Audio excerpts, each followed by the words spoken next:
Media को सुनते गानों को जापान से नहीं बल्कि पाकिस्तान से हमायूं मुगल का आदाब अर्ज़ है। नाज़रीन, आप देख रहे होंगे कभी मैं जापान होता हूँ, कभी पाकिस्तान, कभी हिरोशिमा, कभी नागासाकी। इस वक्त मैं पाकिस्तान के शहर इस्लामाबाद में मौजूद हूँ और हमारे बहुत ही प्यारे दोस्त हैं जो कि जापान भी तशरीफ़ लाए थे मेरे साथ। इस वक्त मैं हमको इंट्रोड्यूस कराना चाहूँगा जनाब मिर्ज़ा नासिर बेग साहब। अस्सलाम वालेकुम नासिर साहब। वालेकुम अस्सलाम। क्या हाल है? बहुत बहुत शुक्रिया। मैं क्या सर आपके साथ बड़े अरसे बाद मुलाकात हुई है, बड़ी खुशी हुई है जनाब। नहीं सर, आप जापान आए थे, आपके साथ बड़ी हमारी यादें वाबस्ते हैं। तो आज मैं जब इस्लामाबाद आया तो नासिर साहब ने नहीं यार तू मैंने मिल के जाना है। तो मैं कहा सर नहीं, इनके वहाँ जापान में खालिद शाह साहब भी दोस्त हैं माशाल्लाह, बड़ी इनकी दोस्ती आ रही है, मतलब नेटवर्किंग है। तो नासिर साहब मैं आपको ये इंट्रोड्यूस करना चाहूँगा, माशाल्लाह आपने बड़ी कुर्बानियाँ दी हैं पीपल्स पार्टी के लिए। 11 साल तक जो है ना जरदारी साहब के साथ इन्होंने जेल काटी है और भी बड़ी तकलीफ़ें उठाई हैं।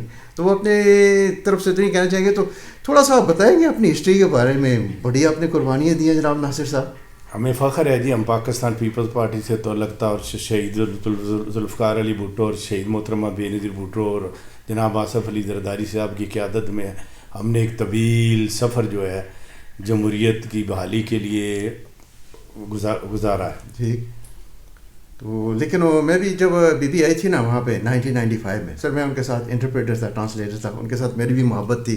तो पीपल्स पार्टी जो है ना मेरा ख्याल है जियालों का काम है, कुर्बानियाँ बहुत दी हैं। सब ये थोड़ी सी बताएंगे कि जियाले इनके अंदर ये जज्बा कहाँ से पैदा होता है? कुदरती जज्बा है जी, क्योंकि हमारी क़यादत ने भी वफादारी का साथ निभाया पाकिस्तानी कौम के साथ, मुल्क की बका की खातिर उन्होंने जामे शहादत कबूल किया था। तो इसीलिए जियाले हमारे जो हम सब जियाले जितने भी हैं प्यार करते हैं। हमारे जियालों ने फांसी के रस्से भी झूले, नारे भुट्टो लगाते हुए जी जी जी, फिर उनको कोड़े भी पड़े, जेलों में भी रहे। हमें भी इन्होंने गिरफ्तार करके रखा। मैं आर्मी की कैद में रहा हूँ नामालूम मकाम पर काफ़ी अरसा, ज़ियाउल हक डिक्टेटर के दौर में।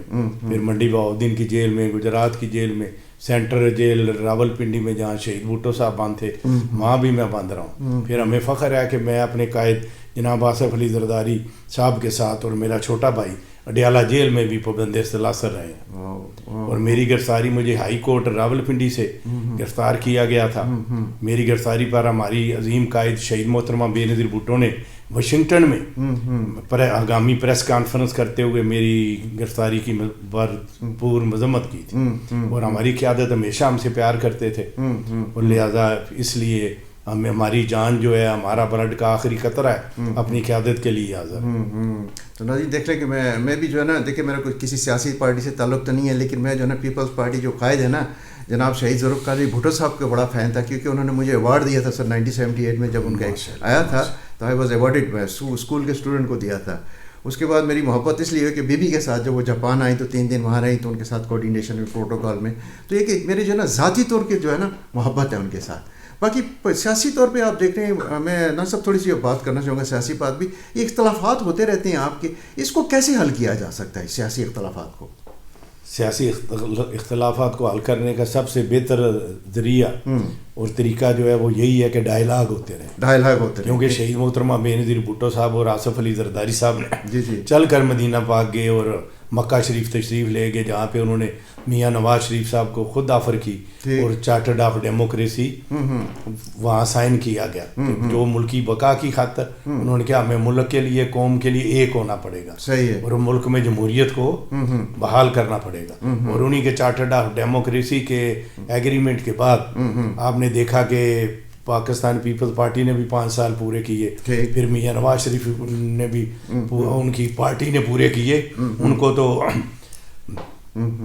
तो मैं ये चाह से सब जमहूरी जो है ना, मेरा ख्याल है मुझे पाकिस्तान में मैं एज ए जापान से देख रहा हूँ 40 साल, मुझे कोई सच्ची जमहूरियत नहीं नज़र आती। नहीं आपको गलतफहमी हो गई, आपके पास वो पिक्चर ऐसी पेंट करते होंगे जापान में जाके लोग जो भी हैं। पाकिस्तान में ट्रूली जमहूरियत है, डेमोक्रेसी है। डेमोक्रेसी पे बिलीव रखती है हमारी क़यादत। हमारी क़यादत का कसूर ये था कि आसफ़ अली ज़रदारी साहब को 11.5 साल जेल में रखा है, कैद तन्हाई में रखा है।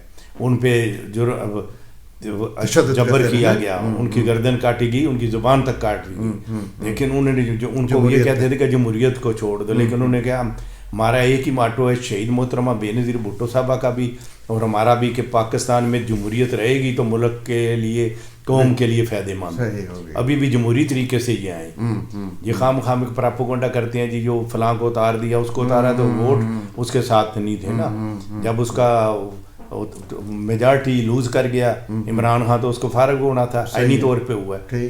ابھی بھی جس طرح جو بھی چل رہا ہے کام سارا آئینی ہو رہا ہے. کوئی غیر آئینی کام نہیں ہو رہا اور جمہوریت بھرپور طریقے سے چل رہی ہے. چاروں صوبوں میں جمہوریت چل رہی ہے. تو میں تھوڑی سی کمپیئر کرنا چاہوں گا مرزا صاحب کا یہ جمہوریت امریکہ کی جمہوریت اور پاکستان کی جمہوریت. تاکہ امریکہ کی جمہوریت جو میں نے دیکھی ہے نا کہ 200 سال پہلے ابراہیم لنکن نے کہا تھا وہ لے کے آیا تھا جمہوریت ڈیموکریسی. اس نے کہا تھا جمہوریت واٹ از اے ڈیموکریسی. اس نے کہا گاڈ اینڈ آئی میں اور خدا. اس کے بعد می اینڈ نیشن میں اور میری عوام. اس کے بعد کہتے ہیں first we make the house of God کہ پہلے ہم خدا کا گھر بنائیں گے then we make our house. پھر ہم اپنا گھر بنائیں گے.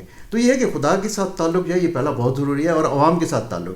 تو میرا خیال ہے پیپلز پارٹی نے یہ موٹو بڑا اچھا بھٹو صاحب نے رکھا ہے کہ عوام کے ساتھ جو تعلق جوڑا ہے اور خدا کے ساتھ جوڑنے کا تعلق ہے وہ تو قربانی پہ دی انہوں نے. وہ بھی دیکھیں نا جی بالکل آپ کی بات بجا ہے. شہید ذوالفقار علی بھٹو صاحب نے بھی جو ہے نا وہ اللہ تعالیٰ کے ساتھ براہ راست ان کا رابطہ تھا. ان کا جتنی عقیدت احترام اپنے مذہب کے ساتھ تھی کسی کی بھی صحیح ہے. اسی طرح شہید محترمہ بینظیر بھٹو صاحبہ کو میں نے خود دیکھا ہے کئی جگہ سفروں کے دعائیں مانگ رہی درمیان آپ نے بھی دیکھا ہوگا اولیاء اللہ کے درباروں پہ بھی جا رہی ہیں دعائیں بھی مانگ رہی ہیں قرآن شریف بھی پڑھ رہی ہیں. وہ بلکہ ایک واقعہ آپ کا لمبا ہو جائے گا. ایک دفعہ یہ پاپولیشن کی میٹنگ تھی انٹرنیشنل کانفرنس تھی مصر میں. اچھا. تو مصر میں انہوں نے کہا جی محترمہ بینظیر بھٹو صاحب آئیں گی جی. تو مولوی سارے خلاف ہو گئے جی ادھر جائیں گے جی وہ پاپولیشن کو پتہ نہیں کیا کریں گے. ٹھیک. تو وہاں پہ جا کے شہید محترمہ بینظیر بھٹو صاحبہ نے جو سپیچ کی وہ مولویوں نے اس کو سراہا تمام بڑے بڑے عالموں نے. بے شک. ٹھیک ٹھیک ٹھیک نہیں ٹھیک ہے وہ ایڈٹ ہو جائے گا. اچھا ٹھیک. سراہا انہوں نے. تو انہوں نے سراہا اپریشیٹ کیا. انہوں نے کہا پہلے ہم مسلم ہیں پہلے ہمارا مذہب ہے اس کے بعد معاملات. Very good. تو نہ صاحب یہ دیکھیں ابھی جو ہے نا یہ میرے خیال ایشیا کے اندر فرسٹ جو پرائم منسٹر جو ہے نا فیمیل پرائم منسٹر پاکستان سے انہوں نے بڑا نام کیا ایز اے مسلم. ابھی دیکھیں ہماری جاپان میں جو ہے نا prime minister first time female آئی ہیں تکائی سان جو ہے نا. تو وہ کچھ پاکستان سے کوئی پارلیمنٹیرین جو وومنس پارلیمنٹیرین ہے نا ان کے ساتھ کچھ گیٹ اپ کرنا چاہ رہی. میں اس لیے تھا میں نے کہا کون کیسا کوئی ایسا انٹریکشن بن جائے کہ ان کی پارلیمنٹیرین وومنس یہاں آئیں یہاں کی پارلیمنٹ وومن جو ہے وہاں جاپان جائیں ایک کوآپریشن ہوئے. تو اس کے بارے میں آپ کیا سوچتے ہیں کہ وہ تو اچھی بات ہے. کوآرڈینیشن ہونی چاہیے آپس میں ڈیلیگیشن ایکسچینج ہونے چاہیے تاکہ مزید جو. مرزا صاحب یہ کہ ہے تو انٹرویو میں کرنا چاہوں آپ کی باتیں بڑی زبردست ہیں. مرزا صاحب جو ہے نا ان کی قربانیاں بہت ہیں. میرا خیال 1 گھنٹے کا بھی میں انٹرویو ان کا کر سکتا ہوں لیکن جو پوائنٹ کی بات تھی تو آخر میں مرزا صاحب جاپان آئے تھے. ان کے وہاں بڑے فین فالوورز بہت ہیں چاہنے والے بہت ہیں. پاکستان میں بھی بہت سارے جاننے ہوں گے. تو مرزا صاحب میں چاہوں گا کہ 1 منٹ کا میسیج جو ہے نا کیمرے کی طرف دیکھ کے دل کھول کے بول جو ہے نا آپ جو بات کرنا چاہتے ہیں پلیز. جتنے بھی ہمارے جاپان میں یا پوری دنیا میں سب کو السلام علیکم. اللہ آپ کو حفاظت میں رکھے اور انشاءاللہ آصف علی زرداری صاحب کی قیادت میں پاکستان پیپلز پارٹی ملک پاکستان کے لیے اوورسیز پاکستانیوں کے لیے بہتر معاملات کو چلتے رہیں گے اور انشاءاللہ آپ کو کوشش کر رہے ہیں زیادہ سے زیادہ فیسیلیٹیٹ کیا جائے اوورسیز کی پاکستانیوں کو عزت اور وہ مقام دیا جائے جو جس کے وہ حقدار ہیں. اور آپ بھی جو ہے نا محترمہ آصف علی زرداری صاحب کی قیادت میں پاکستان پیپلز پارٹی کے لیے کام کریں. پیپلز پارٹی ہی جمہوری پارٹی ہے. پیپلز پارٹی ہے جو غریبوں کی پارٹی ہے. اللہ حافظ. بہت بہت شکریہ. تو ناظرین یہ تھے میرے ساتھ مرزا ناصر بیگ صاحب. بہت بہت شکریہ ناصر صاحب. Thank you very much.